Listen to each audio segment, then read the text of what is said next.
speak Jesus over doubt, over storms that rage in silence shout. I speak Jesus through the night. तो प्रियो, मैं परमेश्वर के नाम को धन्यवाद देता हूं कि फिर एक बार परमेश्वर ने उत्तम मौका दिया उसके वचन से बातें करने के लिए। प्रियो, आज का मेरा विषय है दबाव के बावजूद सिद्धांतों पर टिके रहना। प्रियो, आज का मेरा विषय है कि दबाव के बावजूद सिद्धांत पर टिके रहना। मैं पूछता रहूंगा तो बीच बीच में मेरे को विषय बताते रहना। हालेलुया। दबाव के बावजूद सिद्धांत में बने रहना। प्रियो, सिद्धांत में टिके रहना बहुत जरूरी होता है मसीहत में। और जब भी हम कुछ कार्य करते रहते हैं अपने परिवार, अपने घर में, या अपने कंपनी में, फैक्ट्री में, या जो समाज में हम रहते हैं, वो सिद्धांत में टिके रहना बहुत जरूरी होता है। हम देखते हैं प्रियो कि ये इस सारी पृथ्वी पर सबसे पहला संविधान किस देश से लागू किया, आपको पता है? सबसे पहला संविधान पूरी पृथ्वी पर ये अमेरिका ने लागू किया है 1789 में। 1789 में सबसे पहला संविधान उनके द्वारा लिखा गया। और हमारे भारतवर्ष ने 160 साल के बाद 1949 में संविधान लिखा, और उसे 1947 से लेके उन्होंने लिखना चालू कर दिया था, पर 1949 में वो कंप्लीट हुआ और उसे लागू 1950 में कर दिया। लगभग 160 साल के बाद हमारे भारतवर्ष में संविधान लिखा गया। पर अमेरिका ऐसा राष्ट्र था प्रियो, अमेरिका ऐसा देश था जिसने 160 साल पहले ही संविधान को लिख दिया था। हालेलुया। तो प्रियो, संविधान जो देश के पास होता है, या जो अधिकार जो मिला है और जो अधिकार में जो देश चलता है प्रियो, और निश्चय वो देश उन्नति प्राप्त करता है। और ये अमेरिका की ने जो ये संविधान उनके जीवन में लागू किया, या उनके देश में जो कॉन्स्टिट्यूशन जो संविधान उन्होंने लागू किया, और वो उन्होंने वो संविधान लिखित में लागू किया। आज उसी लिखित संविधान के द्वारा अनेक मिशनरी खड़े किए गए, अनेक मानवता को महत्व दिया गया, अनेक बहनों की, अनेक भाइयों की सुधि उनके द्वारा ली गई। केवल ये संविधान की ताकत थी प्रियो। कम से कम उन्होंने इस भारतवर्ष में 2.5 लाख मिशनरी भेजे। कितने? 2.5 लाख मिशनरी भेजे। और पूरे जगत में उन्होंने 500 से 5 लाख से अधिक मिशनरी को भेजने का काम किया। ये अमेरिका की प्रियो ये ताकत थी कि ये संविधान की ताकत के कारण वे लोग यहाँ पर आए। जॉर्ज वॉशिंगटन जैसे वहां पे उन्हें पहले प्रधानमंत्री मिले, उनके नेतृत्व के द्वारा वे मसीह थे। और हमने देखा कि अमेरिका हर एक उतार चढ़ाव से बढ़ता गया और सारे जगत का आज के तारीख में सबसे प्रभावशाली देश है। प्रियो, ये केवल संविधान की ताकत है। जहां पर व्यवस्था होती है वो देश राज्य करने में निपुण होता है प्रियो। हमेशा हम देखते हैं प्रियो, इससे पहला जो ये संविधान का कॉन्सेप्ट था, ये ब्रिटेन देश ने लाया। ये ब्रिटेन ने लाया, तो ब्रिटेन ने कभी भी लिखित में इसे कबूल नहीं किया या इसे मान्यता नहीं दी। पर उन्होंने जब ये संविधान का कॉन्सेप्ट लाया प्रियो, उन्होंने 100 से अधिक देशों पर राज्य किया। ऐसा कौन सा देश नहीं उनसे छूटा है जिन पर उन्होंने राज्य नहीं किया? हर एक देश पर ब्रिटेन ने, इंग्लैंड ने राज्य किया प्रियो। ये केवल एक संविधान की ताकत थी, ये रणनीति थी, और ये आप इसे योजना भी कह सकते हैं। इसलिए प्रियो, जिस देश में संविधान होता है वहां पर व्यवस्था होती है, वहां पर शांति होती है, और वहां पर बरकत होती है। और ये अमेरिका के द्वारा ये कॉन्सेप्ट हमारे भारतवर्ष को प्राप्त हो गया, और आज हम उसका लाभ उठा रहे। यह आर्टिकल 25 प्रियो हमें ऐसा संवैधानिक अधिकार दिया है कि हम परमेश्वर की स्तुति, आराधना, महिमा कर सके प्रियो। पर हम देखते हैं कि प्रियो कि इस आर्टिकल 25 को बदला नहीं जा सकता।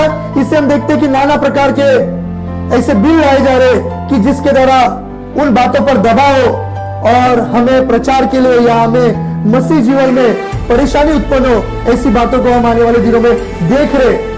पर प्रियो, हमारा परमेश्वर भला है। धर्मी जन की प्रार्थना, विश्वास की प्रार्थना सुनी जाती है और प्रभु कार्य करता है। हालेलुया। मेरा आज का विषय क्या था? दबाव के साथ अपने सिद्धांतों में बने रहो। तो प्रिय, ये दबाव के साथ अपने सिद्धांतों में बने रहो, ये क्या है? हम पवित्र शास्त्र के द्वारा देखने वाले दानियेल की पुस्तक उसका पहला अध्याय उसका 8वां वचन। प्रिय, ये मैसेज के ही द्वारा मुझे मेरा मैसेज तैयार हुआ था, पर वो वचन ही नहीं लिखा मैंने। वो मैसेज के ही द्वारा मेरा मैसेज तैयार हुआ था। दानियल की पुस्तक उसका पहला अध्याय उसका 8वां वचन। परंतु दानियल ने अपने मन में ठान लिया, परंतु दानियल ने अपने मन में ठान लिया। प्रिय वचन क्या कहता है कि परंतु दानियल ने अपने मन में ठान लिया। अपने बाजू वाले को बोलो कि मैंने मन में ठान लिया है। मैंने मन में ठान लिया है। प्रिय, जब हम कुछ बातों को मन में ठान लेते हैं तो वो निश्चय हमारे जीवन में पूरा होने वाला है। हमें बातों को मन में ठान लेना होता है, मान्यता देनी होती है, अपने मन को तैयार करना होता है कि मैं ऐसा करके रहूंगा। और दानियल ने अपने मन में ठान लिया है कि मैं ऐसा करके रहूंगा। आगे कि वह राजा का भोजन खाकर कि वह राजा का भोजन खाकर और उसके पीने का दाख मधु पीकर और उसके पीने का दाख मधु पीकर अपवित्र न होए, इसलिए उसने खोजे के प्रधान से विनती की और खोजे के प्रधान से विनती की कि उसे अपवित्र न होना पड़े। उससे अपवित्र ना होना पड़े। प्रिय, ये जवान दानियल इजराइल से पकड़कर बेबीलोन में लाया गया है, मिस्र के देशों के अधिकारियों के पास लाया गया है। और वो जब वहां पर है, वो जवान है और उसने अपने साथ कुछ 3 भाइयों को भी ले लिया है। और वहां का जो खोजा है, वहां का जो सुपरवाइजर है, वहां का जो सुप्रीमो है, जो ये सारे बंदीगढ़ में लाए हुए लोग हैं, उनका नेतृत्व करता है। राजा ने कहा है कि ये बच्चे बहुत चतुर होते हैं, बुद्धिमान होते हैं और ये बच्चों का वापर हम हमारी प्रजा की उन्नति के लिए करेंगे। और इन्हें जो मैं भोजन खाता हूं या जो मैं चीज पीता हूं या जो चीज मैं खाता हूं वही अच्छे अच्छे पकवान उन्हें देना। और हमें देखने को मिलता है कि दानियल को जब वो पकवान दिया गया या दानियल को कहा गया कि ये तुझे भोज खाना है, तो वचन हमें ऐसा बताता है कि दानियल ने पूरी तरह से इस भोज का इनकार किया है। उसने कहा है कि ये दाख मधु पीकर और यह अशुद्ध भोजन खाकर मैं अपने आप को पाप में नहीं लेकर आऊंगा या मैं अपने सिद्धांत को नहीं बदलूंगा। मुझे जो सिद्धांत दिया गया है उस सिद्धांत में बने रहूंगा, उस व्यवस्था में बने रहूंगा और मैं ये अशुद्ध भोजन खाऊंगा नहीं। प्रिय, हमारे भी जीवन में कभी कभी ऐसे हालात और ऐसे परिस्थिति हो जाते हैं। हमें उन हालातों में परिस्थिति में यीशु मसीह के क्रूस के ऊपर देखना है और बने रहना है। कभी कभी हमारे चाचा मामा कुछ तो लेके आते, हम इधर जाके आए थे तो ले लो, हम भी हंसते हंसते ले लेते। कोई लोग ले लेते, खाते नहीं है पर कचरे में डाल देते। प्रिय, लेते क्यों है? अगर कचरे में डालना है तो उन्हें बोलना है कि आप लाए, ये आपकी श्रद्धा है, हम इसका आदर करते हैं, पर हम इन बातों को नहीं करते। हमारा जो हम जिस चीज को फॉलो करते वो इन बातों की हमें इजाजत नहीं देता। प्रिय, इस रीति से प्रिय अपने सिद्धांत में हमें बने रहना है।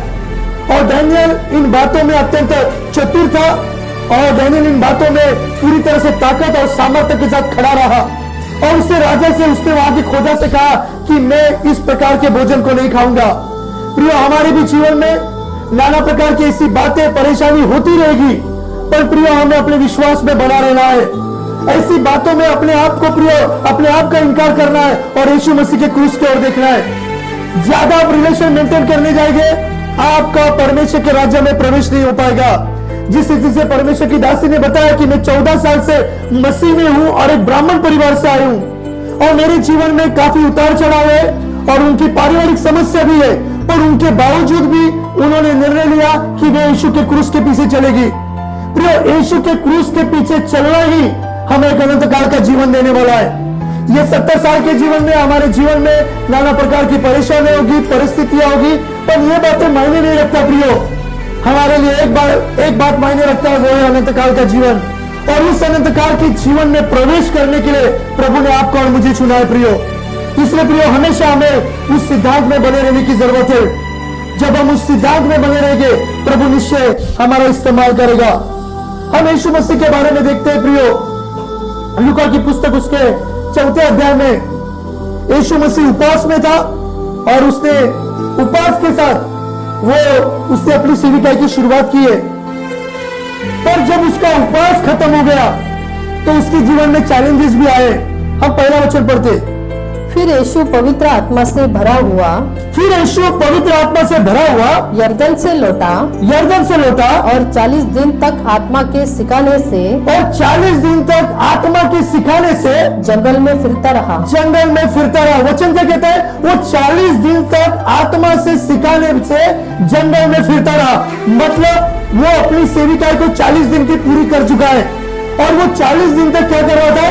जंगल में सेवा कर रहा था। मैंने गए दिनों में बताया था कि अभी हमारे इधर 40 डिग्री होता है, तो हम घर में रहने के बाद भी हमें कितना पसीना आता है और हमें बार बार पानी पीना पड़ता है, फ्रूट खाना पड़ता है। पर हमें देखने को मिलता है कि यीशु मसीह ऐसे खाली देशों में, ऐसे बंजर जगह पर 40 दिन तक उपवास में है और किसी भी प्रकार का रोटी और उसने पानी नहीं पिया है। और उस स्थिति में वो परमेश्वर की सेविका कर रहा नहीं है, उसने अपने आप को तैयार कर रहा है। उस परिस्थिति में वो क्या कर रहा है? अपने आप को तैयार कर रहा है। अब उसने ये करने के बाद दूसरा वचन देखिए हमें क्या बताता है। और शैतान उसकी परीक्षा करता रहा। और शैतान उसकी परीक्षा करता रहा, मतलब जब वो उपवास में था प्रियो, तो शैतान उसकी लगातार परीक्षा करता रहा। प्रियो, आप भी जब मसीहत में चल रहे हैं तो आपको वो सिद्धांत में बने रहना है, यीशु के आने तक उस सिद्धांत में बने रहना है। नहीं तो प्रियो, शैतान आपकी परीक्षा प्रतिदिन करता रहेगा। एक दिन नहीं, 2 दिन नहीं, पर क्या करता रहेगा? वो प्रतिदिन वो आपकी परीक्षा करता रहेगा। पर उस सिद्धांत में आपको बने रहना है। और यहाँ पर हमें देखने को मिलता है कि शैतान यीशु मसीह के पीछे निरंतर लगा रहा उपवास के समय भी। आगे उन दिनों में हाँ उसने कुछ न खाया। हाँ। और जब वे दिन पूरे हो गए हाँ। तो उसे भूख लगी। हाँ तब शैतान ने उससे कहा, हाँ। यदि तू परमेश्वर का पुत्र है हाँ। तो इस पत्थर से कह कि रोटी बन जाए। हाँ प्रियो, अभी देखिए क्या लिखा है वचन में कि उसकी 40 दिन की उपवास पूरी हो चुकी है। 40 दिन की उसकी उपवास पूरी हो चुकी है और उपवास पूरा होने के बाद शैतान उसके पास आया है और क्या कहते हैं फिर इधर पर? यदि तू परमेश्वर का पुत्र है यदि तू परमेश्वर का पुत्र है तो इस पत्थर से कह कि रोटी बन जाए। इस पत्थर से क्या है कि रोटी बन जाए। यदि तू परमेश्वर का पुत्र है तो इस पत्थर से कहे कि तू रोटी बन जाए। अभी यहाँ पर यीशु मसीह की जो फास्टिंग थी, जो वो उपवास में थे 40 दिन, और वो स्थिति या वो समय पूरा हो चुका है। अब पूरा हो गया है, कोई आया है और वो कह रहा है कि तू परमेश्वर का पुत्र है तो इस रोटी को, इस पत्थर को बोल रोटी हो जा, तो बोलना चाहिए।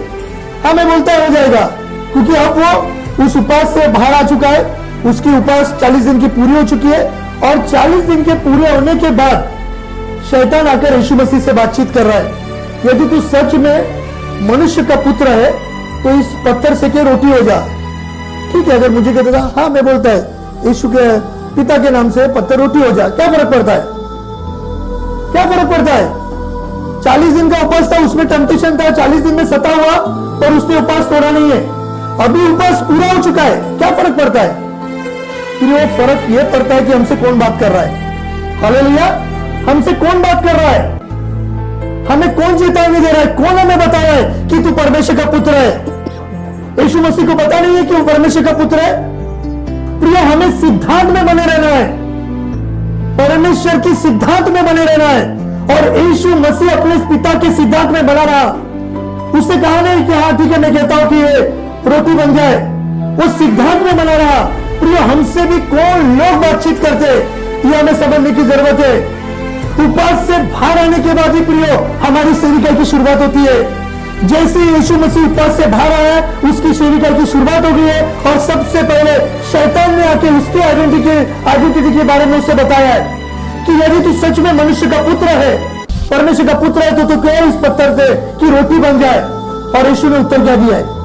यीशु ने उससे उत्तर दिया, लिखा है मनुष्य केवल रोटी से जीवित न रहेगा। मनुष्य केवल क्या? रोटी से जीवित नहीं रहेगा। यीशु मसीह ने उसके सामने वचन लाया है। प्रियो, एक सिद्धांत में चलने वाला मनुष्य हमेशा वचन को लेकर चलता है। अनेक लोग डायलॉग लेकर चलते हैं प्रियो, पर मसीहत में चलने वाले हमेशा बच्चे या हमेशा परमेश्वर के लोग वचन पर चलते हैं। और यीशु मसीह कहता है कि लिखा है कि मनुष्य केवल रोटी से नहीं, पर परमेश्वर के जीवित वचनों से जीवित रहेगा। प्रियो, परमेश्वर का वचन ही हमें जीवित रखता है और यह हमें हमेशा मानने की जरूरत है। मेरे प्रचार के द्वारा आपका बदल नहीं होने वाला, परमेश्वर के वचन के द्वारा आपका बदल होने वाला है। जब हम परमेश्वर के वचन का प्रचार करते हैं, वचन हमारी स्थिति को बदलता है। हालेलुया, बाजू वाले से कहिए कि वचन हमारी स्थिति को बदलता है। वचन हमारी स्थिति को बदलता है। उसके हम 8वें वचन को पढ़ेंगे, 5वां पढ़ा? हाँ, 5वें वचन को पढ़ेंगे। तब शैतान उसे ले गया और उसको पल भर में जगत के सारे राज्य दिखाए। पल भर में शैतान यीशु को लेकर गया और क्या बताया? जगत के सारे राज्य बताए। प्रिय, परमेश्वर को एक अंधकार की ताकत उसका ही राज्य बता रहा है, जिसने बनाया उसे बता रहा है वो। प्रिय, शैतान बड़ा धोखेबाज है, पूरी तैयारी के साथ और पूरी योजना के साथ आता है। पर प्रिय, उस स्थिति में भी हमें विश्वास में बने रहने की जरूरत है। 8वां वचन। यीशु ने उसे उत्तर दिया, हाँ, लिखा है, हाँ, तू प्रभु अपने परमेश्वर को प्रणाम कर हाँ। और केवल उसी की उपासना कर। प्रिय, क्या कहता है? तू लिखा है, तू केवल अपने परमेश्वर की उपासना कर और उसी की आराधना कर। प्रिय, सिद्धांत में बना हुआ मनुष्य एक बार जब यीशु मसीह के पीछे हो लेता है या यीशु मसीह के संग चलता है, वो अपने आप को यीशु मसीह करके उद्धार करके वो स्वीकार करता है कि यीशु मसीह मेरा उद्धार करता है, तो इसके अलावा वो और किसके पीछे नहीं चलेगा, क्योंकि उसके जीवन में परेशानी आएगी, नाना प्रकार की समस्या से वो जाता रहेगा, पर उसके बावजूद भी वो यीशु मसीह के सिद्धांत में बना रहेगा।